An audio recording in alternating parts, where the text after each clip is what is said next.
একটা পাখির পেটের ভেতরে কোনো দানা পানি নাই, কিন্তু আল্লাহর উপর তাওয়াক্কুল করে পাখিগুলো যখন বের হয়ে যায়, বিকেল বেলা পেট ভর্তি করে ওদর ভর্তি করে আবার পাখির নিরে পাখিগুলোরে ফিরিয়ে দেয় কে? পাখিগুলো কি আমাদের মতো খাবার জমা করে রাখতে পারে? আমরা তো 7 দিনের বাজার একবারে করে ফ্রিজে রাখি, পাখিদের ফ্রিজ আছে না? আছে। আমাদের অতিরিক্ত টাকা হলে আমরা ব্যাংকে ব্যালেন্স করে রাখতে পারি, অ্যাকাউন্ট করে রাখতে পারি, পাখিরাও তো অ্যাকাউন্ট করে রাখে না?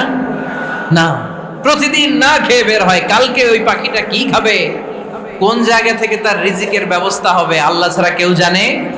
এটার নাম তাওয়াক্কুল। এটার নাম কি? আমাদের সাধ্যের, আমাদের ক্যাপাসিটি, আমাদের ক্যাপাবিলিটির সবটুকু করে আমরা তাওয়াক্কুল করি একজনের উপর। চিল্লায় বলেন তিনি কে?